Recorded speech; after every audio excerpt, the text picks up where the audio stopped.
हामी शान्त छौँ तर मुर्दा चाहिँ होइनौँ। दरबारभित्र पैसा बुझाएको, मन्त्री क्वार्टरभित्र पैसा बुझाएको जस्ता विवरणहरू आइरहेका छन्। म कसैले आरोप लगाएको भरमा नै कसैलाई दोषी भन्न गइरहेको छैन, तर कम्तीमा राज्यले छानबिन गर्न सक्छ, विश्वासको वातावरण सिर्जना गर्न सक्छ। नाम आएका मान्छेहरू देखिनुहुन्छ, त्यसपछि कोही बेपत्ता भयो भन्ने थाहा हुन्छ, त्यसपछि बेपत्ता भएको केही समयपछि सामसुम हुन्छ, बयान लिने काम सकिन्छ, त्यसपछि ढ्याक्कै प्रकट हुनुहुन्छ, कोही संसदमा प्रकट हुनुहुन्छ, कोही मिडियामा तामा तुलसी छोएर कसम खाएर प्रकट हुनुहुन्छ। नाम लिएका सर्वसाधारणको हकमा पनि यही नियम लागू हुन्छ। यी ठुला बडालाई चाहिँ कानुनी नलाग्ने, प्रधानमन्त्रीज्यूका विरुद्धमा पनि फौजदारी कसुरको मुद्दा छ, त्यो मुद्दा कहीँ पनि हलचलै नहुने, अनि चाहिँ सर्वसाधारण नागरिकले चाहिँ प्रहरीलाई आँखा झिम्काका भरमा चाहिँ लगेर कुटी कुटी तपाईँको जेल हाल्ने, यो मेरो केसमा पनि तपाईँको सुर्खेतमा बोलेकै भरमा मलाई आक्रमण गरेर तपाईँको जेल हाल्ने।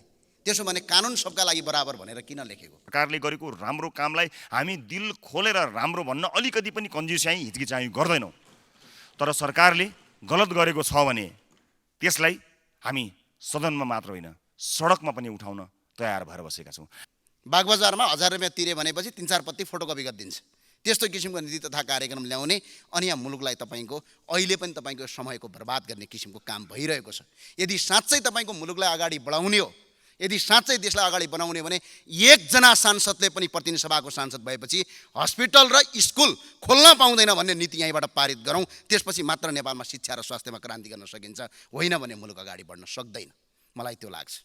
तर हामी शान्त विद्रोह गरेर रगतको एउटो थोपो पनि नचुवाइकन, एउटा रेलिङ पनि नभाजिकन, एउटा ढुङ्गा पनि नहाजिकन ब्यालेटबाट यो देश परिवर्तनका लागि आएका हौँ र हामी यो संसदीय अभ्यासमा पनि त्यही अभ्यास चाहन्छौँ। तर सरकारले त्यो छाँट नक्कली भुटानी शरणार्थी प्रकरणमा देखाएको छैन। यस अर्थमा किसानलाई अनि किसानलाई लिएर धेरै ठुलो काम गर्छु भने लेखे, यहाँ त कहीँ पनि देखिनँ, केही गर्नु पर्दैन।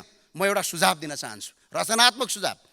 बिचौलियाको अन्त्य गर्नुहोस् कृषिमा, कृषिमा अनुदान कटौती गरौँ। यो पार्टीका कार्यकर्ता पाल्ने मात्रै भयो। मेरो जुम्ला जिल्लातिर त कर्णालीतिर गएको त को सरकार छ त्यही पार्टीको कार्यकर्तालाई करोडौँको अनुदान दिने, त्यो किसान पनि हुँदैन। अस्ति एक दिन चेक गर्न गएको 11वटा गोबी लाएर रहेछ, 70 लाख रुपियाँ लगेछ। ल हेर्नुहोस् त, त्यस्तो किसिमको प्रवृत्तिले आज मुलुक धराशयी भएको छ। कृषि उत्पादनको किन्ने र बिज्ने जिम्मा सरकारले लिनुपर्छ।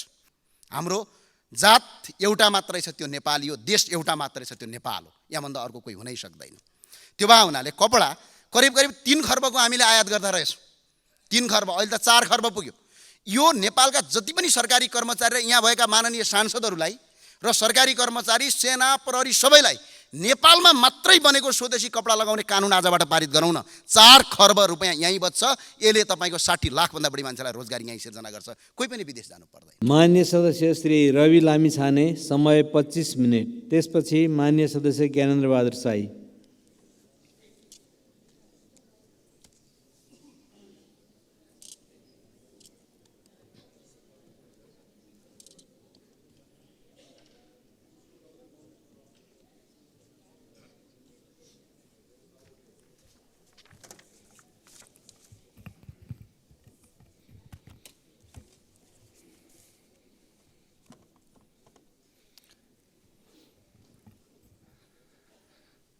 सम्माननीय सभामुख महोदय, सरकारले आगामी आर्थिक वर्ष 80-81 का लागि प्रस्तुत गरेको नीति तथा कार्यक्रमलाई मैले केही वर्ष अगाडिका अथवा अघिल्ला वर्षहरूका नीति कार्यक्रमहरूसँग दाँजेर पनि हेरेँ।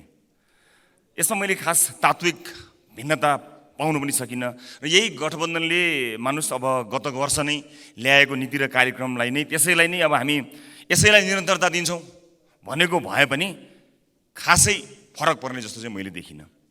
शिक्षा स्वास्थ्यमा लगानी गर्ने, रोजगारी प्रवर्धन गर्ने, पूर्वाधार विकास गर्ने, भ्रष्टाचार नियन्त्रण गर्ने, सुशासन कायम गर्ने र हरेक मन्त्रालयका यो भिजन स्टेटमेन्टहरू जस्ता देखिने चाहिँ वाक्यहरू गत वर्ष पनि थिए, अहिले पनि छन्। यी गलत छैनन्, तर राज्यले लिने नीति यिनै हुन्। त्यसकारणले यसमा मेरो खास भन्नुपर्ने कुरा केही पनि छैन। तर खास कुरा के भने यी नीतिहरू चाहिँ यो वास्तवमा यो संविधानको विशेष गरेर धारा 49 मा तपाईँले हेर्नुभयो भने राज्यका निर्देशक सिद्धान्त र नीति अन्तर्गत उल्लेख गरिएका कुराहरू नै छन्। त्यसैले हरेक वर्ष संसदमा यो पढ्ने कामको चाहिँ मैले उपादेयता देखेको छैन, मलाई माफ गर्नु होला। यो पढ्ने मात्र काम भएको जस्तो देखिन्छ। त्यसमाथि अझै यो छलफल गर्ने क्रममा चाहिँ सरकारले संशोधन नगर्ने, सत्तारूढ गठबन्धनका मान्यज्यू यहीँ हुनुहुन्छ, उहाँले नै भन्नुभयो कि यसमा कुनै छलफल पनि हुँदैन, कार्यक्रम सच्याउने संसदीय अभ्यास छैन भन्नुभएको छ।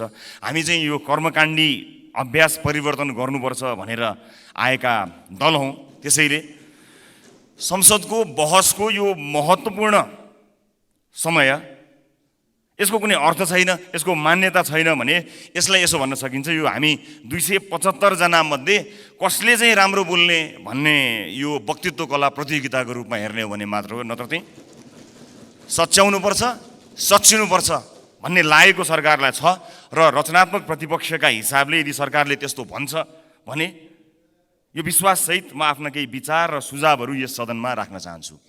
त्योभन्दा पहिला पूर्व प्रधानमन्त्रीहरू, लामो समयदेखि राजनीति गरिरहनुभएका आदरणीय नेताजीहरूले यहाँ संसदको रोस्ट्रममा आएर एकअर्कालाई छेडखानी गरेको, मैले मेरो कार्यकालमा यसो गरेँ उसो गरेँ भनेर भन्नुभएको कथाहरू हामीले पढ्यौँ।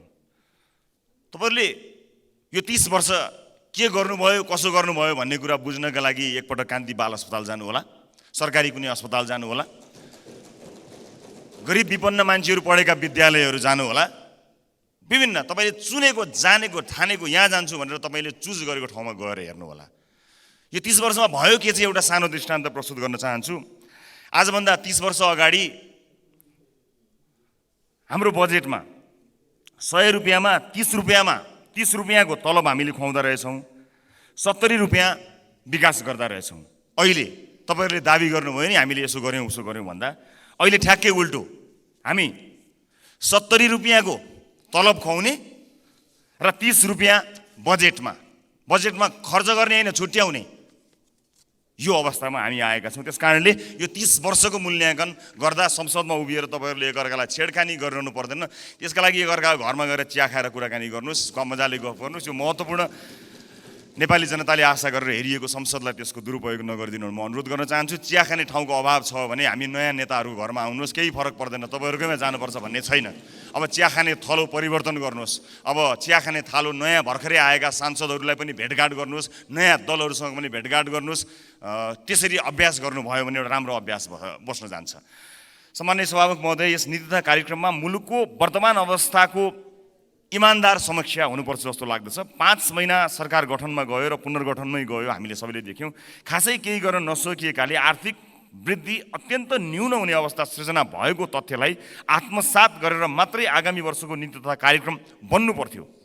समीक्षाकै कुरा गर्दा सरकारले संविधान कार्यान्वयनपछि पहिलो 7 वर्षमा भूकम्प, कोभिड-19, डेङ्गु आदिले अर्थतन्त्रमा चुनौती सृजना गरेको भन्दै हाम्रो आर्थिक क्रियाकलापमा सबैभन्दा असर गरेको कुरा यिनै कुराहरू भनियो। तर हाम्रो आर्थिक क्रियाकलापमा सबैभन्दा बढी असर गरेको नाकाबन्दी भन्न सरकारले छुटाएछ कि डराएछ त्यो म अहिले भन्न सक्दिनँ, तर देख्न सकिएन। नाकाबन्दी बिर्सिने विषय होइन। अर्थतन्त्र अन्यलको स्थितिमा छ, तैपनि यसलाई राजनीतिक र प्रशासनिक नेतृत्वले गम्भीरताका साथ लिएको देखिँदैन। अरूलाई मितव्ययी बन्न सुझाव दिने सरकार आफैले फजुल खर्चमा प्रोत्साहन गरिरहेको देखिन्छ। राज्यले लिने आर्थिक एवं कर नीतिहरू अत्यन्तै विवादास्पद, पूर्वाग्रही, भेदभावपूर्ण हुने गरेका छन्। करका दरहरूमा गरिएको परिवर्तन अर्थतन्त्रको समग्र हितका लागि नभई निश्चित क्षेत्र व्यवसायीलाई लाभ पुर्याउने उद्देश्यका जस्ता देखिन्छन्। राजनीतिक दल र नेतासँग सामिप्यता भएका व्यापारी व्यवसायीहरूसँग प्रभावित भए जस्तो देखिन्छ र वास्तवमै यो मुलुकका लागि केही गर्छु भनेर कर तिरेर नियम कानुनको अधीनमा रहेका व्यापारी व्यवसायीहरू मार परेको यो अवस्था छर्लङ्ग देखिएको छ। त्यसलाई सम्बोधन गर्ने कुरा मैले देखेको छैन। नीति कार्यक्रममा तीनै तहको सरकारको बजेट निर्माणदेखि यो कार्यान्वयन प्रक्रियासम्मको पुनरावलोकन गर्ने, प्रदेश सरकार र स्थानीय सरकारलाई आफ्ना केन्द्रहरूलाई राष्ट्रिय राजमार्गसँग जोड्न लगाउने जस्ता कार्यक्रम समेटिएको देखेँ। यस्ता कुरा यो सङ्घीय सरकारले गर्ने हो भने प्रादेशिक संरचनाको काम के का लागि राखिएको? सरकार मन्त्री, प्रदेश सभा सदस्य, प्रदेश प्रशासनको राज्यलाई भार थप्ने बाहेक अरू काम के? आफ्नो सरकार निर्माण गर्न, बजेट निर्माण गर्न केन्द्र चाहिने यस्तो संरचनालाई सुधार गर्नुपर्नेमा नीति तथा कार्यक्रमले यसलाई अझ बढी थप घाँडो बनाउने काम गरिरहेको छ। त्यसै गरी स्थानीय तहमा साधन स्रोतको व्यापक दुरुपयोग हुने गरेको तथ्य यो महालेखाको प्रतिवेदन लगायतले देखाएकै छ। स्थानीय तहमा चाहिँ बेरुजु भएको रकम 11 खर्ब 4 अर्ब भएको देखिन्छ। यो गाउँ-गाउँमा सिंहदरबार पुग्यो भनेर प्रचार गरिएका स्थानीय तहहरूलाई जवाफदेही बनाउने ठोस कार्यक्रम मैले देख्न सकिनँ। केन्द्र 25 वटा मन्त्रालयबाट चल्न सक्छ, प्रदेशलाई 13-14 वटा मन्त्रालय चाहिएको छ, अझै विभाजन गरेर राज्य मन्त्री समेत बनाउने खेल चलिरहेको छ। मैले यो बुझ्न सकेको छैन, यसलाई रोक्ने नीति मैले देख्न सकेको छैन। निर्वाचन प्रणाली, खर्चिलो निर्वाचन प्रणालीको कुराकानी आयो। स्रोत र साधनको सीमितता हाम्रो अर्थतन्त्रको सबैभन्दा ठुलो समस्या हामी सबैलाई थाहा भएको छ। तर हाम्रो प्रशासनिक संरचना र राज्य सञ्चालनका विधिहरू पनि अत्यन्त महँगा छन्। जस्तो निर्वाचन प्रणालीकै कुरा साथीहरूले गर्नुभयो। मैले मेरो निर्वाचनमा 9 लाख लगभग खर्च गरेँ, त्यो मैले गरेको खर्च हो। तर त्यसमा स्वस्फूर्त रूपमा अरू मानिसहरू हिँडेका छन्, दौडिएका छन्, यो अलग कुरा हो। उनीहरूले आफ्नो खर्च आफ्नै पकेटबाट गरे, मैले दिनु परेन, मैले बुझाउनु परेन। तर मेरै पनि खर्च 9 लाख हाराहारा भयो, हाराहारी भयो। यो मैले निर्वाचन आयोगलाई बुझाएको कुरा हो। तर यहाँ सबै त उपस्थित हुनुहुन्न, सम्झिएर छातीमा हात राखेर भन्नुहोस् त, यो निर्वाचन प्रणालीबाट कयौँ पार्टीहरूमा टिकट पाउनका लागि कति पैसा बुझाउनु पर्यो, त्यो टिकट प्राप्त गरिसकेपछि चुनावमा जान कति पैसा खर्च गर्नु पर्यो, कति बुझाएर प्राप्त गर्नु पर्यो, अनि त्यो पैसा कहाँबाट असुल उपर हुन्छ। यहाँ ठुल्ठुला कुरा गर्ने कयौँ माननीय ज्यूहरूले पनि कुन ढङ्गले राजनीतिक यात्रा अगाडि बढाउनु भयो र कुन बाटो हुँदै संसद आउनुभयो भन्ने कुरा छर्लङ्ग छ। त्यसकारणले यो निर्वाचन प्रणाली अत्यन्त खर्चिलो निर्वाचन प्रणाली छ, यसलाई ध्यान दिनुपर्ने अवस्था देखिन्छ। त्यसै गरी स्वदेशी र विदेशी लगानी प्रवर्धन गरी उद्यमशीलतालाई बढावा दिने कुरामा ठोस कार्यक्रम खास देखिएको छैन। गरी खाने वातावरण बनाइदिए पुग्छ भन्ने कुरामा हामीले जोड लगाउन खोजेको। जस्तो कुनै मुलुकले हामीलाई 5 अर्बको अनुदान दिन्छु भन्यो भने त्यो 5 अर्बको अनुदान होइन, बरु 1 अर्बको लगानी खोजौँ, लगानी गर्ने वातावरण सृजना गरौँ जसले जब क्रिएसन गर्छ, हाम्रो अर्थतन्त्रलाई चलायमान गराउँछ। मुलुकमा नै राम्रो गरिरहेका विदेशी लगानी कम्पनीहरूले समेत थप लगानी गर्न नसकेको यहाँ अवस्था रहेको छ। त्यस्ता समस्यालाई सम्बोधन गर्न सरकारले के नीति लिँदैछ हामीलाई थाहा छैन। यो देश गरी खाने देश हो, मागी खाने देश होइन। त्यसकारणले देशलाई गरी खाने देशका रूपमा नीति बनाउनु पर्ने हो। मैले नीति कार्यक्रममा त्यो देखिरहेको छैन। हामी यो रिजनकै बढी ट्याक्स लिइरहेका छौँ, 22-23% ट्याक्स लिइरहेका छौँ भनिएको छ। कम्तीमा पनि कम्पिटिटिभ हुनु पर्यो। यो रिजनकै सबैभन्दा महँगो ट्याक्समा हामी बसेका छौँ र केही रिपोर्टहरूले, केही इन्डेक्सहरूले के भनेका छन् भने ट्याक्स 22-23% छ, अनि घुस कति भनेर सोच्दाखेरि लगभग 30% जति देखिएको छ। लगभग 50% पैसा यसरी खर्च गरिसकेपछि बाँकी 50%बाट कसरी व्यापारी, व्यवसायी, उद्योगीहरूले कसरी अगाडि बढ्न सक्लान्, कसरी गरी खालान्, यो अत्यन्त हेर्नुपर्ने विषय हो। त्यसकारणले यो कम्पिटिटिभ होस्, त्यसमाथि पनि यो ट्याक्स पे गर्ने कुरा पनि यति धेरै हाई ट्याक्स मात्र होइन, यो एकदमै सुपर कम्प्लिकेटेड, 17 ठाउँमा बुझ्नुपर्ने, जानुपर्ने यो झन्झटिलो अवस्था छ। यसलाई सम्बोधन गर्ने कुरा नीति तथा कार्यक्रममा मैले देखेको पनि छैन। ठुलो फरेन इन्भेस्टमेन्ट यो अवस्थामा आउने सम्भावना पनि छैन। यो होइन कि देश सानो हुँदैमा मल्टिनेसनल कम्पनीहरू अथवा ठुला अलिकति रेपुटेड कम्पनीहरू लगानी गर्न नआउने होइन। इराक, अफगानिस्तानमा पनि कम्पनीहरू लगानी गरिरहेका छन्। लगानी गर्ने वातावरण हरेक ठाउँमा काहीँ न काहीँ हुनसक्छ। तर घुस खुवाएर लगानी गर्नुपर्ने देशमा रेपुटेड कम्पनीहरू आउँदैनन्, घुस नखुवाइकन लगानी गर्न सकिँदैन भन्ने कुराको एउटा मेसेज गएको हुनाले यहीँ पनि फरेन इन्भेस्टमेन्ट लिएर यहीँ लगानी गरेका कम्पनीहरूको पनि अनुभव राम्रो छैन। उनीहरूलाई विभिन्न युनियनहरू खोलेर बन्द हडताल गरिदिने, अनि विभिन्न नीति निर्माताहरूलेदेखि लिएर इभन समाचारहरूमा समेत पैसा मागेर हैरानी गर्ने कारणले कसैले सोध्यो भने नेपालमा इन्भेस्ट गर्न आउँ भनेर कसैलाई भन्यो भने त्यो रेकमेन्ड गर्ने अवस्थामा अहिले एक्जिस्टिङ मानिसहरू पनि छैनन्। त्यसकारणले यसलाई ध्यान दिएर नीति कार्यक्रम बनाएको जस्तो मैले देखेको छैन, पाएको छैन।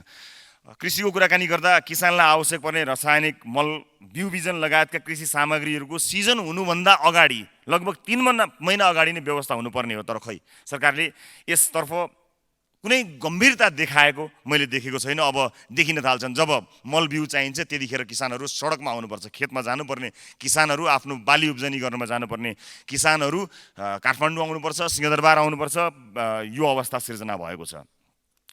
त्यसै गरी कुनै पनि लगानीकर्तालाई नेपालमा व्यवसाय सुरु गर्न अत्यन्त झन्झटिलो छ। दर्ता गरेर सबै स्वीकृति प्राप्त गर्न एकदमै असल भयो भने 22-25 दिन, नत्र 6 महिनादेखि 1 वर्षसम्म लाग्छ। यो झन्झटिलो प्रक्रिया छ। न्युजिल्यान्डको तपाईँले एक्जाम्पल हेर्नुभयो भने हाफ डेमा व्यवसाय दर्ता भएर त्यो सेकेन्ड हाफ डेमा, सेम डेको सेकेन्ड हाफ डे चाहिँ उसले रेभेन्यू जेनेरेट गर्न सुरु गर्छ, ट्याक्स दिन सुरु गर्छ। त्यस्तो किसिमको व्यवस्था छ। यसमा मैले त्यस्तो कुरा देख्न सकिनँ। यस्तो आर्थिक स्थितिमा सरकारले कमसेकम पनि 70-72 घन्टामा नै व्यवसाय दर्ता गरेर त्यस पछाडिको घण्टामा आफ्नो व्यवसाय सुरु गर्न सक्ने वातावरण बनाउन सक्नुपर्ने थियो, त्यो गर्न सकिएको छैन। निजी क्षेत्रको मनोबल अत्यन्त खस्किएको छ। तसर्थ सबै सरकारवालाहरूबाट अविलम्ब सकारात्मक पहल भएन भने यसले अर्थतन्त्र, राजस्व लगानी, रोजगारीमा ठुलो नकारात्मक प्रभाव पार्नेछ र सोको प्रभाव देखा पर्न समेत थालिसकेको छ।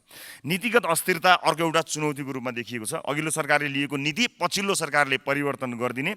विद्युतीय गाडीकै कुराकानी गरौँ, करका दरहरू 2 वर्षमा 3 पटकसम्म हेरफेर हुनु एउटा उदाहरण मात्र हो। राज्यले लिने नीतिमा स्थायित्व भएन भने उद्यमी व्यवसायीहरूको मनोबल खस्कन्छ, यो कुरामा ध्यान दिएको देखिँदैन। अर्को 1800 किलोमिटर चाहिँ खुला सिमाना भएको मुलुकमा उच्च दरमा राजस्व लाग्ने वस्तुको आयातमा प्रतिबन्ध लगाइएको छ। तर प्रतिबन्ध लागेका ती सामान बजारमा छाप्ती पाइएको छ, हामीले यसै पनि देख्न सक्छौँ।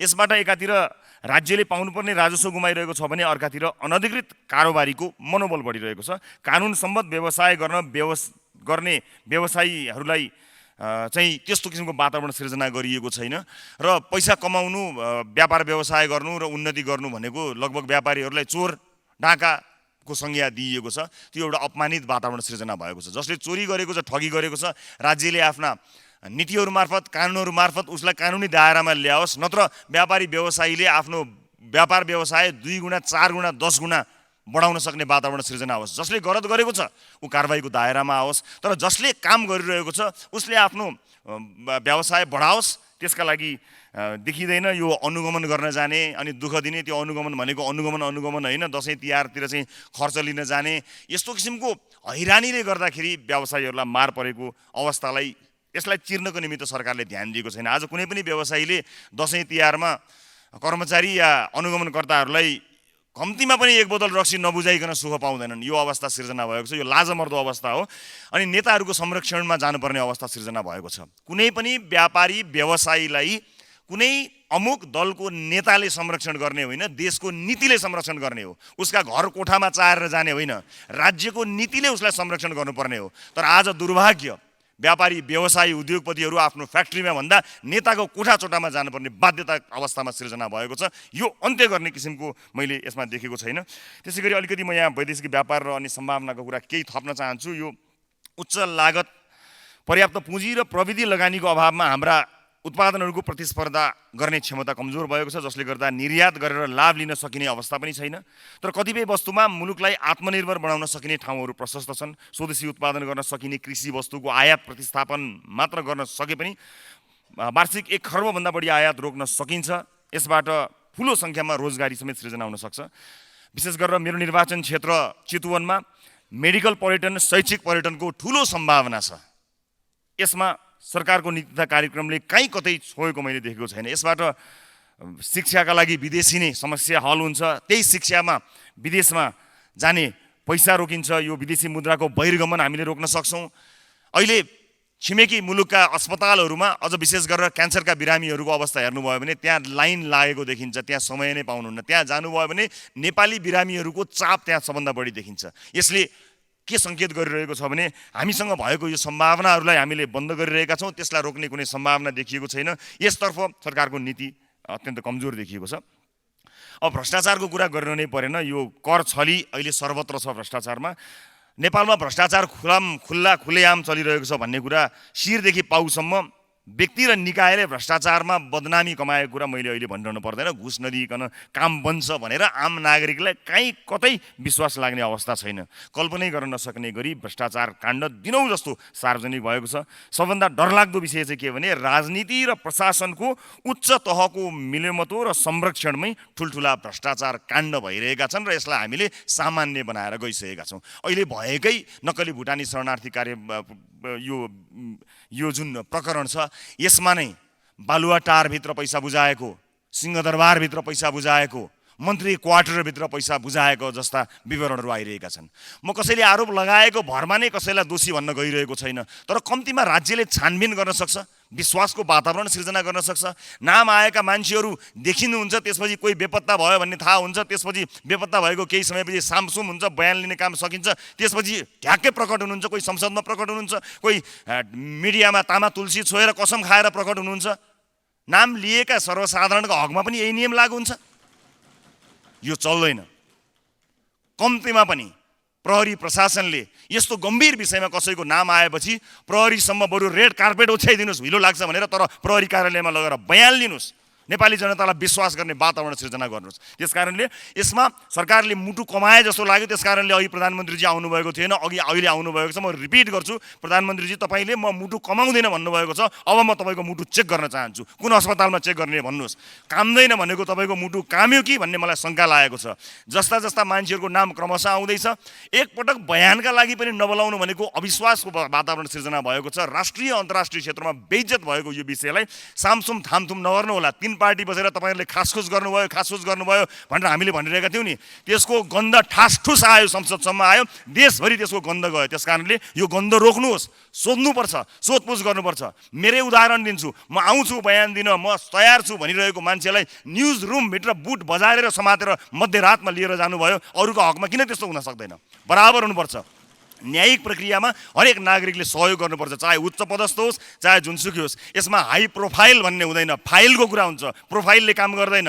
अपराध अनुसन्धानमा सबैले सघाउनुपर्छ। मैले कसैलाई आरोप लगाएको होइन र कसैलाई पोल्ने मात्र काम भएको छ भने पनि खबरदारी गर्न चाहन्छु। कहिले कसैको नाम आउने, अनि त्यसको नाम आयो भने अर्काको पनि नाम आउने, अनि कसैलाई पनि छानबिन नलाउने भएपछि काले काले मिलेर खाउँ भाले भएको हो कि you scratch my back and I will scratch yours भन्ने भएको छ भने नेपाली जनताले सहेर बस्दैन। त्यसकारणले राष्ट्रिय स्वतन्त्र पार्टी यस कुरामा निर्मम छ। यो भ्रष्टाचारका कुराहरूमा निर्मम भएर समीक्षा गर्नुपर्ने हुन्छ। यहाँ कति ठाउँका भ्रष्टाचारका कुरा मान्छे बोल्नै डराउँछ। न्यायालयको भ्रष्टाचारमा बोल्न सातो जान्छ मान्छेको, नेपाली सेनामा भएको भ्रष्टाचारको विषयमा बोल्न सातो जान्छ। र मैले अहिले यति बोलेका कारणले यसको कुन मूल्य चुकाउनु पर्ने छ मलाई थाहा छैन। खेती नै गरेर, उद्योग नै गरेर मुद्दा हाल्ने काम चलिरहेको छ। हामी सबैले न्यायिक प्रक्रियामा जानु हुने, नेपाली नागरिकले, अन्य सबैले, उच्च पदस्थहरू चाहिँ खासखुस गर्ने यो भएन। तीन पार्टी मात्र बसेर शङ्काको स्थिति सृजना भयो भनेको कुरा स्याल पनि करायो, कुखुरो पनि हरायो। त्यसकारणले यो कुरालाई ध्यान दिनुको लागि म यहाँबाट विनम्रतापूर्वक अनुरोध पनि गर्न चाहन्छु। र सार्वजनिक शिक्षामा सुधारका कुराहरूलाई ध्यान दिएको त्यति धेरै देखिएको छैन, जसले गर्दा विद्यार्थीहरूको भविष्य सुनिश्चित हुने अवस्था छैन। र हिजोको होइन, अस्तिको एउटा रेकर्ड, अध्यागमनको एउटा रेकर्ड मसँग छ। 7,000+ नेपालीले देश छोडेर गए। यो अध्यागमन विभागको हिजोको होइन, अस्तिको रेकर्ड मलाई प्राप्त भएको छ। 7,000+ छन्। विदेशमा भएका र गएका युवा र दक्ष जनशक्तिलाई नेपालको आर्थिक विकासमा जोड्ने स्पष्ट नीति मैले सरकारको नीति कार्यक्रममा देखेको छैन। देशका सबै निकायमा रहेका उच्च अहोदाका व्यक्तिहरूका सन्तान विभिन्न देशमा गएको कुरा कसै सामु लुकेको छैन। यही सदनमा उपस्थित र अनुपस्थित या बाहिर लबीमा पनि बसिरहनु भएका कयौँ माननीयहरू हुनुहुन्छ। उहाँहरूका सन्तानहरू विदेशमा आफ्नो भविष्य बनाउनका लागि गइरहनु भएको छ। यस नीति र कार्यक्रममा उहाँहरूकै आफ्नै सन्तानलाई यो देश फर्कौँ लाग्ने चिज मैले कहीँ पनि देखेको छैन। त्यो देखिनु जरुरी छ। यो देश फर्कौँ लाग्ने चिज देखिन जरुरी छ। र वैदेशिक रोजगारमा गएका नेपाली जनताका छोराछोरीहरू जसको रेमिटेन्सबाट हामीले एउटा अर्थतन्त्र धानिरहेका छौँ भनिरहेका छौँ, उनीहरूमाथि अपमानित व्यवहार भएको छ। यहीँदेखि अपमानित व्यवहार हुन्छ। उनीहरूलाई उच्च सम्मान दिन सक्नुपर्छ। त्यसका लागि पनि यस्तो कुनै व्यवस्था देखिएको छैन। एयरपोर्टमा भएको VIP कक्ष वास्तविक VIPका लागि दिउँ, उहाँहरूलाई दिउँ, जसको पैसाले, जसको पसिनाले यो देशको रेमिटेन्सका कारणले चलेको छ। उहाँहरूलाई अपमानित गरेर हामी नीति निर्माताहरूका लागि VIP कोठा राख्नुको कुनै अर्थ छैन। त्यसकारणले VIP कोठा उहाँहरूलाई दिउँ जसका पसिनाले मुलुक सिञ्चित भएको छ। म विनम्रतापूर्वक अनुरोध गर्न चाहन्छु, सरकारले विदेशमा भएका नेपाली नागरिकको भोटिङ राइट्सको सुनिश्चितताको कुरा गरेको छ, मतदान गर्ने अधिकारको सुनिश्चितताको कुराकानी गरेको छ। यदि सरकारले यो लेखेको मात्र होइन, गर्न चाहेको हो भने यसै संसदबाट, यसै सदनबाट पास गरौँ, ल्याउनुहोस्, यही सदनबाट पास गरौँ र भोटिङ राइट्स सुनिश्चित गरौँ। जसको नोट चल्छ उसको भोट पनि चल्नुपर्छ। त्यसकारणले यदि सरकार प्रतिबद्ध हो भने त्यसका लागि म सरकारलाई गम्भीर हुन पनि अनुरोध गर्न चाहन्छु। विशेष गरेर यो अशक्त नागरिकहरूप्रति पनि मैले अलिकति उदासीनता देखेँ नीति कार्यक्रममा। फाइदा हुने नदेखेर हो कि क्या हो, शारीरिक रूपमा अशक्त नागरिकप्रति राज्य अत्यन्त उदासीन जस्तो देखिएको छ। अपाङ्गता भएका नागरिकले राज्यको अनिवार्य कर्तव्यभित्र पर्ने शिक्षा, स्वास्थ्य जस्ता सेवामा पहुँच पाउन सकेका छैनन्। न त पहुँच दिने कार्यक्रमहरू नै राज्यले ल्याउन सकेको छ। दृष्टिविहीनका लागि अध्ययन गर्ने सामग्री, शारीरिक रूपले अपाङ्गता भएका व्यक्तिहरूका लागि हिँड्ने बाटो जस्ता कुराहरूमा कर्तव्यमा राज्य चुकेको देखिन्छ। म एउटा दृष्टान्त यहाँहरूलाई बताउँछु। कयौँ दृष्टिविहीन साथीहरू जब राति विभिन्न ठाउँमा काम गरेर फर्किनुहुन्छ, रातको अँध्यारोमा हिलो बाटोमा उहाँहरूलाई सडकमा भएका कुकुरहरूले टोक्छन् र घाइते खुट्टा जिउ लिएर उहाँहरू आफ्नो गन्तव्य पुग्नुहुन्छ। सरकारले यसतर्फ गम्भीरतापूर्वक ध्यान दियोस्। यस्तो हुनु हुँदैन। यो संसार, यो समाज, यो देश हामी सबैका लागि हो, उहाँहरू सबैका लागि, अझ हामीलाई भन्दा पनि बढी अझ शारीरिक रूपमा अपाङ्गता भएका व्यक्तिहरूका लागि चाहिन्छ। नीति र कार्यक्रमले त्यस्ता कुराहरूलाई ध्यान दिएको मैले पाएको छैन। समग्रमा नीति कार्यक्रममा भएका केही राम्रा पक्षहरूबारे पनि मैले जानकारी गराएँ नै। वर्तमान आर्थिक अवस्थाको इमान्दार समीक्षा नभएको कुरामा मैले अलिकति जोड दिन खोजेको छु र कार्यक्रम कार्यान्वयन होलान् भन्ने विश्वास दिने पर्याप्त योजनाहरू छैन। यस्तो गरिनेछ भन्नु सामान्य कुरा हो, तर कसरी गरिनेछ भन्ने कुराको जब हामीले जवाफ दिन सक्दैनौँ भने यी सबै गरिनेछमा सीमित हुनेछ र आम नागरिकले त्यसको योजना प्राप्त गर्न सक्दैनन्। हामीले यहाँ बसेर आज नीति कार्यक्रम, यो देशको नीति र कार्यक्रम, यो 1 वर्ष सरकारले यस्तो गर्नेछ भनिरहँदा जसका लागि यस्तो गर्नेछ भनेर यी किताबहरू लेखिएका छन्, यी अक्षरहरू भरिएका छन्, तिनको अवस्था के छ भन्ने कुरा बुझ्न जरुरी छ। आज यसले आशा जगाउन सकेको छ कि छैन, यो महत्त्वपूर्ण कुरा हो। र यसको जुन प्रक्रिया हामीले भनेका छौँ, हामीले यो सम्मानित सदनको यति महत्त्वपूर्ण समय, यतिका दिनहरू खर्च गऱ्यौँ, तर दुःखको कुरा हामीले भनेका कुराहरू आउने बजेटले समेट्ने कहीँ कतै छाँटै देखिएको छैन। कहीँ कतै झुकिएर गएछ भने पनि त्यो एउटा संयोग मात्र मानिने अवस्था छ। देशको वास्तविक चित्रण नै हामीले बुझ्न सकेका छैनौँ। देशको स्टडी नै हामीले राम्रोसँग गरेका छैनौँ कि क्या हो। हरेक वर्ष नीति कार्यक्रम आउँदाखेरि लक्षित वर्गसम्म त्यो पुग्न सकेको छैन। प्रत्येक दिन यो देश छोडेर जाने मान्छेहरूले आजको हाम्रो यो बहसलाई कसरी हेर्छन् थाहा छैन, हरेक वर्षको यो बहसलाई कसरी हेर्छन् थाहा छैन। तर तिनलाई रोक्ने, तिनलाई स्वदेशमै सम्भावना छ भन्ने र भविष्यमा केही गर्न सकिन्छ भन्ने किसिमका कुनै योजनाहरू छैन। आज यो देश छोडेर जाने मानिसहरूको लर्को लागिरहँदा हामीले वातावरण बनाउन सकेनौँ र बाध्य भएर मानिसहरू यो देश छोडेर गए, विदेशमा पुगेका छन्। त्यहाँ भएका कूटनीतिक नियोगहरूको त्यहाँको स्रोत साधनको एकपटक समीक्षा गरिहेरौँ त। 2-4 ठाउँमा दसैँ तिहार मनाउने, 1-2वटा कूटनीतिक भेटघाट गर्ने र पासपोर्ट लगायतका त्यहाँ भएका नेपालीहरूलाई कागजपत्रमा सहयोग गर्ने किसिमको संरचना, हिजो बनाइएको संरचनाबाट आज लाखौँ लाख नेपालीहरू त्यहाँ गइरहँदा त्यही संरचनाले, त्यही कर्मचारी तन्त्रले, त्यही सिस्टमले काम गर्छ होला त। विदेशमा अलपत्र परेका छन्, मुद्दा लागेका छन्, मुद्दा लागेकाहरूको कतिको झुटो मुद्दा लागेको छ, यता परिवार अलपत्र छ, हेरिदिने कोही छैन, राजदूतावासहरू छन्, तर तिनको संयन्त्रले ती लाखौँ मान्छेलाई छुनै सक्दैन। हामीले नीति बनाउँदाखेरि त्यसतर्फ ध्यान दिन सकेनौँ। त्यसैले म सम्मान्य सभामुख मार्फत सरकारको यसमा गम्भीर ध्यानाकर्षण गराउन चाहन्छु।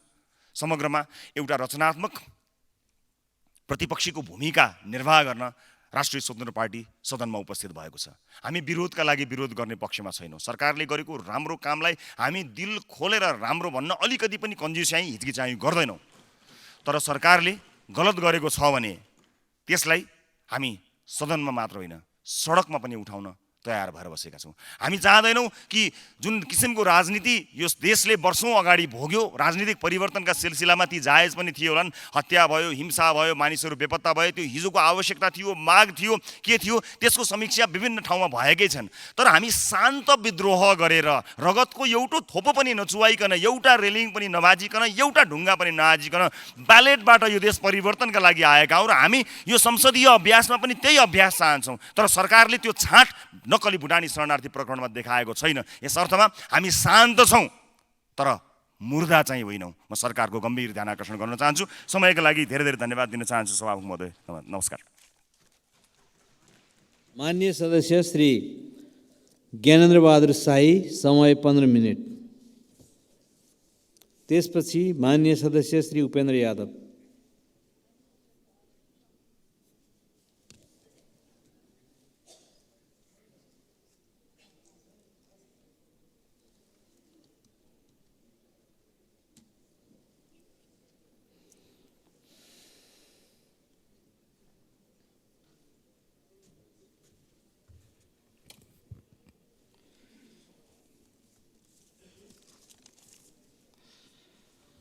सम्माननीय सभामुख महोदय र माननीय ज्यूहरू, आज यो संसदमा उभिँदै गर्दा म त यो रेस्लिङ क्लबमा आए जस्तो पो महसुस भयो। यो एउटा उतापट्टि बस्ने यतापट्टि गाली गर्ने, यतापट्टिको दाइहरूले उताको बाउलाई गाली गर्ने, बाबापक्षीहरूले दाइलाई गाली गर्ने, यो परम्पराले संसदमा अहिले पनि एक दिनमा 10 लाखभन्दा बढी खर्च हुन्छ संसद चलाउँदा। फेरि पूर्व प्रधानमन्त्रीहरू आउने। हामीले पहिला पहिला कस्तो हुन्थ्यो भने महाभारत यसो सुन्न जाँदाखेरि त्यो सुन्थ्यौँ हामीले, सिरियल सुन्दाखेरि पनि बोर लाग्ने जसरी 2-3 घन्टासम्म तपाईँको भाषण ठोकै गर्ने। त्यो भए हुनाले म अनुरोध गर्न सदनमा होइन रेस्लिङ क्लबमा जानुहोस् तपाईँहरू। संसदमा तपाईँको यत्रो बजेट खर्च गरेर बकमपसी गफ सुन्नका लागि जनताले तपाईँ हामीलाई निर्वाचित गराएका होइनन् भन्ने मलाई लाग्छ। सर्वप्रथम त यो भुटानी शरणार्थी केस आयो यहाँ, यो नीति तथा कार्यक्रम त सँगसँगै छ। यो अचम्मको देश लाग्छ मलाई। प्रधानमन्त्रीजी यहीँ हुनुहुन्छ। यो कानुन चाहिँ दुईटा लेखौँ भन्छु म। किन एउटै कानुन लेखे? यी ठुला बडालाई चाहिँ कानुनै नलाग्ने, प्रधानमन्त्रीज्यूका विरुद्धमा पनि फौजदारी कसुरको मुद्दा छ, त्यो मुद्दा कहीँ पनि हलचलै नहुने, अनि चाहिँ सर्वसाधारण नागरिकले चाहिँ प्रहरीलाई आँखा झिम्काका भरमा चाहिँ लगेर कुटी तपाईँको जेल हाल्ने। यो मेरो केसमा पनि तपाईँको सुर्खेतमा बोलेकै भरमा मलाई आक्रमण गरेर तपाईँको जेल हाल्ने। त्यसो भने कानुन सबका लागि बराबर भनेर किन लेखेको? कानुन हाम्रा लागि अलग्गै हो, हामी यसो प्रधानमन्त्री सभामन्त्री भएका नेताहरूलाई अलग्गै हो, जनताका लागि अलग्गै हो भनेर लेखौँ न संविधानमा प्रष्टै। अनि जनतालाई पनि ढुक्क हुन्छ, ओहो कानुन त अलग अलग छ भन्ने। यस्तो किसिमको देशले, यस्तो किसिमको नीतिले मुलुक कहिले पनि विकास हुँदैन। र अर्को कुरा यसो हेर्छौँ, शिक्षामा चाहिँ गजबको व्यापार गर्छन्। यहाँ आएका माननीयज्यूहरूका कतिका कलेज छन्, कतिका हस्पिटल छन्। के गर्ने? राजनीतिक दल खोल्ने, विद्यार्थी सङ्गठन खोल्ने। अनि विद्यार्थी सङ्गठनको केही भएन भनेर यहीँ सदनमा आएर उफ्रिने। फेरि विद्यार्थी सङ्गठन खोलेर भएका जुन स्कुल, हिजो राजाहरूले बनाइदिएका स्कुलहरू, कलेजहरू सबै बन्द गर्न लगाउने। त्यहाँ नारा लेख्ने, भित्तामा लेख्ने, दुनियाँ गर्ने, तोडफोड गर्ने, अझ सकिन्छ भने त्यहाँको क्याम्पस टिपलाई पनि कुटपिट गर्ने। त्यो जसरी पनि तपाईँको सरकारी स्कुल बन्द गराउने, सरकारी क्याम्पस बन्द गराउने, अनि निजी स्कुल खोल्ने, निजी स्कुल र क्याम्पस खोल्ने, चर्को स्कुलको दाम लिने, अनि त्यसपछि हस्पिटलमा पनि त्यस्तै गर्ने, कर्मचारी ट्रेड युनियन दुनियाँ खोल्ने, अनि भएका तपाईँको जति पनि तपाईँको काम नलाग्ने सामग्री किनेर दिने, अनि प्राइभेट स्कुल यही नेताहरूले खोल्ने, प्राइभेट हस्पिटल यिनै नेताहरूले खोल्ने, अनि जनतासँग चर्को रकम असुल्ने। अनि यो नीति तथा कार्यक्रम चाहिँ मलाई कस्तो लाग्यो भने बागबजारमा फोटोकपीमा पाइन्छ। यो बागबजारमा 1000 रुपियाँ तिरे भनेपछि 3-4 पत्ती फोटोकपी गरिदिन्छ। त्यस्तो किसिमको नीति तथा कार्यक्रम ल्याउने, अनि यहाँ मुलुकलाई तपाईँको अहिले पनि तपाईँको समयको बर्बाद गर्ने किसिमको काम भइरहेको छ। यदि साँच्चै तपाईँको मुलुकलाई अगाडि बढाउने हो, यदि साँच्चै देशलाई अगाडि बनाउने हो भने एकजना सांसदले पनि प्रतिनिधि सभाको सांसद भएपछि हस्पिटल र स्कुल खोल्न पाउँदैन भन्ने नीति यहीँबाट पारित गरौँ। त्यसपछि मात्र नेपालमा शिक्षा र स्वास्थ्यमा क्रान्ति गर्न सकिन्छ, होइन भने मुलुक अगाडि बढ्न सक्दैन। मलाई त्यो लाग्छ। अनि मलाई अचम्म लाग्छ, यो नाम चाहिँ पत्रिकामा भगा आइराखेको छ। हेर्नुहोस् है, पत्रिकामा फटाफट आइराखेको छ, अनि 3 दल बसेर खुसु गर्नुहुन्छ यसो बालुवाटारतिर लुकी। अनि त्यो गरिसके पछाडि चाहिँ मुद्दा कमजोर हुँदै जान्छ। आज नेपाल प्रहरीका आइजिपीका विरुद्धमा पनि तपाईँको पत्र पत्रिकामा आएको छ, एउटा कर्मचारीलाई निलम्बन गरेर छानबिन गर्ने कि नगर्ने। त्यति मात्र होइन, अन्य नेताहरूको आइराखेको छ, तिनीहरूलाई चाहिँ के गर्ने? उम्काइदिने। त्यसो भने कानुन दुईटा लेख्नु सकिने भनिसकेँ मैले, एउटा कानुनले काम गर्दैन। किनभने यस्तो किसिमको कानुनी प्रवृत्तिले आज मुलुक अगाडि बढ्न सक्दैन। माननीय सभामुख महोदय, यहाँ यसरी भन्ने गरिएको छ हाम्रो देश, एत देश परशुतानम सोमकास दग्र जन्मनः, एत देश परशुतानम सोमकास दग्र जन्मनः सोम चरित्र सिपछेरन पृथ्व्या सर्वमानव भन्छ। यो हाम्रो पृथ्वी अर्थात् यो नेपाल भन्ने धरतीमा जन्मेका मान्छेले संसारभरि ज्ञानको ज्योति दिन्छन् भन्ने देश हो। भगवान गौतम बुद्धको देश हो यो, माता सीताको जन्मभूमि हो। त्यति मात्र नभएर यो 33 कोटी देवताको वासस्थान हो, शिवको आराधना केन्द्र हो। त्यति मात्रै नभएर यो तपाईँको भिरकुटीको देश हो, यो अरनीको देश हो, गुरु वेदव्यासको जन्मभूमि हो, वाल्मीकिको आश्रम भएको देश। आज संसारको उत्कृष्ट देश रोजी र रोटीका लागि, एक गाँस खानाका लागि र एक सरो कपडा लाउनका लागि दैनिक एक वर्षमा 6,30,000 भन्दा बढी युवाहरू झन्डै विदेशी जानुपर्छ र अर्का विदेशीका अगाडि भिख माग्नुपर्छ। यो भिख माग्ने व्यवस्था र भिख माग्ने नीति बनाउने कोही गाउँको कर्मचारी या गाउँको किसान, कोही मजदुर होइन, यही सदनभित्र बसेका तपाईँ हामी नै हो। यसको दोषी हो हामी। त्यो भएको कारणले गर्दा वीर गोर्खालीका देशलाई अहिले कायरका देश भनेर हामी चिन्न बाध्य पारिएका छन्। यसलाई हामीले परिमार्जन गर्नुपर्छ भन्ने मलाई लाग्छ। शिक्षा चाहिँ गजबको नीति तथा कार्यक्रम पढेँ, यसमा चाहिँ यो शिक्षाको बारेमा कहीँ कतै छैन। यो सुगा रटाई शिक्षा भन्छ, जति पढ्यो त्यति बेरोजगार हुने। आज सडकमा कसले ढुङ्गा हान्छ? डिग्री पढेकै विद्यार्थीले ढुङ्गा हान्छ। कोही गाउँको किसानले त ढुङ्गा हाने देखेको छैन मैले। बरु किसानहरू माइतीघर मण्डलामा आएर शान्तिपूर्ण आन्दोलन गरेर हाम्रा कुरा सुनिदेऊ भन्छन्। बिचरा किसानले भुक्तानी दिन पाउँदैनन्। को हान्छ भने कम्पसको विद्यार्थी हान्छ, को कति पढेको 2टा विषयमा डिग्री गर्यो।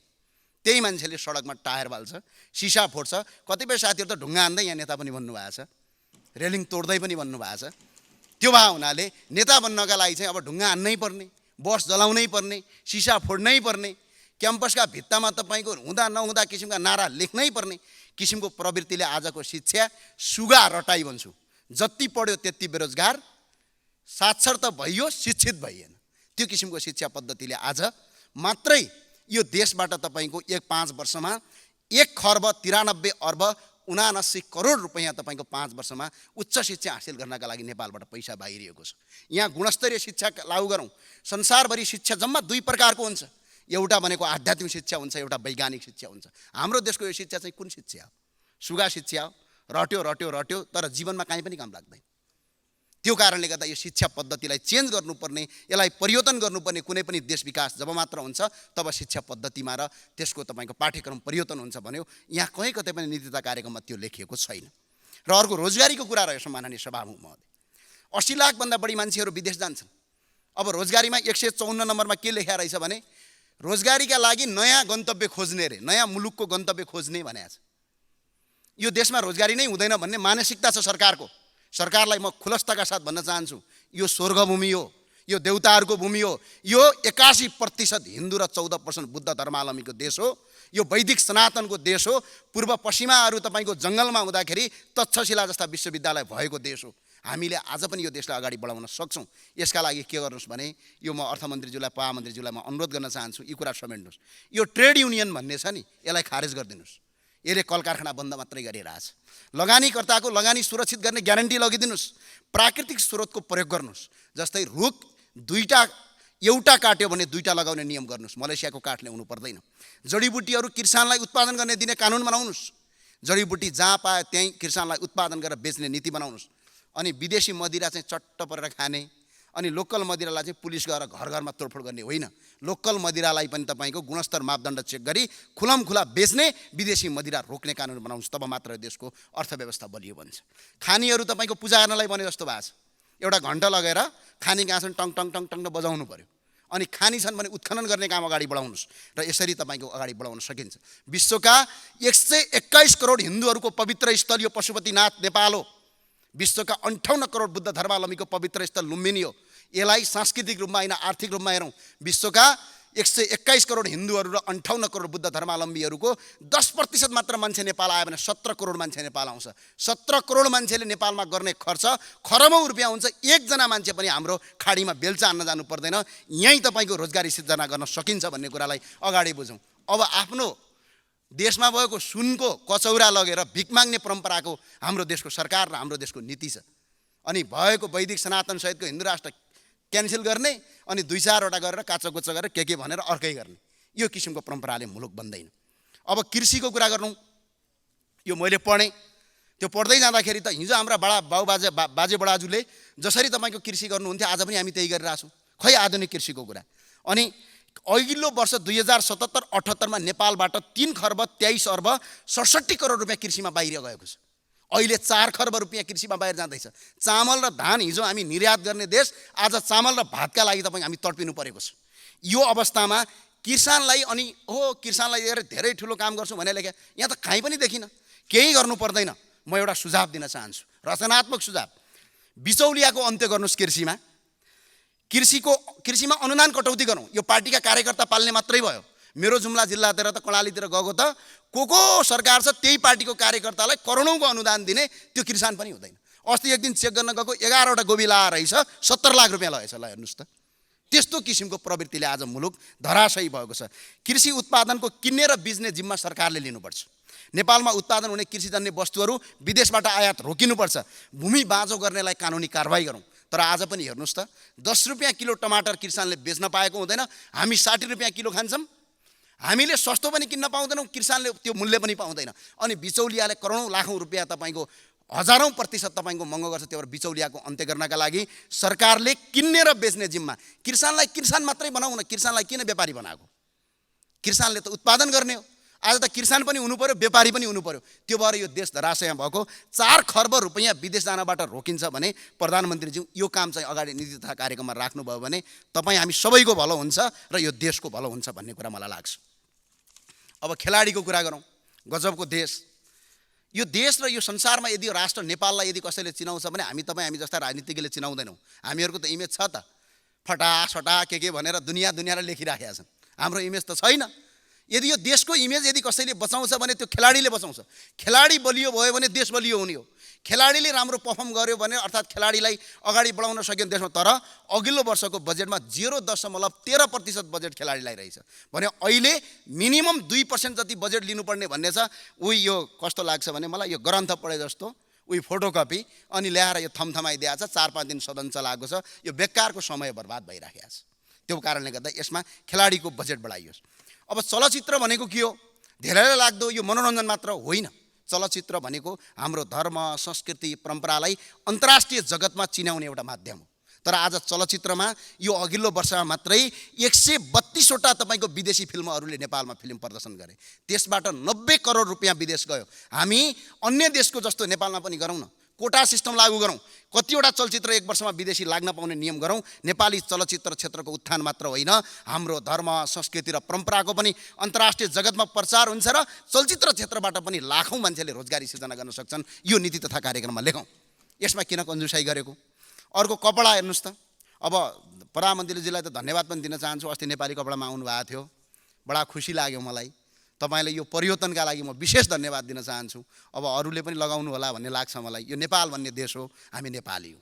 हाम्रो जात एउटा मात्रै छ, त्यो नेपाली हो। देश एउटा मात्रै छ, त्यो नेपाल हो। यहाँभन्दा अर्को कोही हुनै सक्दैन। त्यो भए हुनाले कपडा करिब 3 खर्बको हामीले आयात गर्दा रहेछौँ। 3 खर्ब, अहिले त 4 खर्ब पुग्यो। यो नेपालका जति पनि सरकारी कर्मचारी र यहाँ भएका माननीय सांसदहरूलाई र सरकारी कर्मचारी, सेना, प्रहरी सबैलाई नेपालमा मात्रै बनेको स्वदेशी कपडा लगाउने कानुन आजबाट पारित गरौँ न। 4 खर्ब रुपियाँ यहीँ बच्छ। यसले तपाईँको 60 लाखभन्दा बढी मान्छेलाई रोजगारी यहीँ सिर्जना गर्छ। कोही पनि विदेश जानु पर्दैन। यो किसिमको नीति गरौँ। र यसमा चाहिँ एउटा अर्को कुरा छिराम, कपडा उद्योग खोल्नेलाई बिजुली, पानी र सडकको व्यवस्था गरौँ र कपडा उद्योगीहरूलाई शून्य कर 30 वर्ष 35 वर्षमा कर नलिने नियम बनाऊ न। अनि तपाईँहरू गइहाल्नुहुन्छ। यसो चुनाव आउँछ, भातृ सङ्गठनका कार्यकर्ताहरू चन्दा बोकेर अनि व्यवसायले चन्दा दियो भने ठिक, दिएन भने त बम पड्काइदिन्छु भनिदिन्छन्।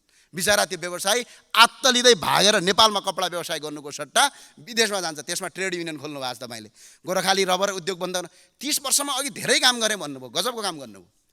नेपालका 44वटा संस्थान बन्द गर्नुभयो। हिजो हामी भारत र बङ्गलादेशबाट काम गर्ने मजदुर नेपालमा ल्याउँथ्यौँ। अहिले भारत र बङ्गलादेशमा हामी भाडा बाँध्न जानु परेको छ। गजबकै काम भयो। हिजो 40 वर्ष अगाडि नेपालको अमेरिकन $1 बराबर 6 रुपियाँ 25 पैसा थियो हाम्रो मूल्य, हाम्रो करेन्सीको रेट। आज 132 रुपियाँ छ। यो पनि प्रगति नै हो, ठुलै प्रगति भएको छ। आज न्याय पाइँदैन। आज यस्तो किसिमको अवस्था। अब बिजुली चाहिँ बङ्गलादेशलाई बेच्ने भनेर नीति तथा कार्यक्रममा लेख्नु भएछ। ल, बङ्गलादेशमा बेच्नु पर्दैन, तपाईँले कर्णालीमा बेचिदिनुहोस्, हामी किन्छौँ। फ्रीमा पनि गर्दैनौँ। कर्णालीका 5वटा जिल्ला र तपाईँको उसमा गर्नुहोस्, कर्णाली प्रदेशमा गर्नुहोस्, हामी तपाईँलाई 1 रुपियाँ पनि निःशुल्क पाल्दैनौँ। त्यो भएको हुनाले वैदेशिक ऋणहरू पनि 21 खर्ब 54 अर्ब 12 करोड छ। त्यही भएर सम्माननीय प्रधानमन्त्री र सम्माननीय सभामुखज्यू सबैलाई मेरो अनुरोध छ, यो नीति तथा कार्यक्रम यो रेस्लिङ खेल्ने गेम जस्तो नबनाऊ र भ्रष्टाचारी अपराधीहरूलाई कानुनी कारबाही गरौँ। यो कारबाही गर्न कसले रोक्दो रहेछ हेरौँ। यदि यो रोकियो भने रापरबाले रचनात्मक सहयोग गर्छ। सडक र सदन दुईटै ठाउँबाट आन्दोलन गर्ने प्रतिबद्धता व्यक्त गर्दै यहाँबाट बिदा हुन्छु। हस्, धन्यवाद।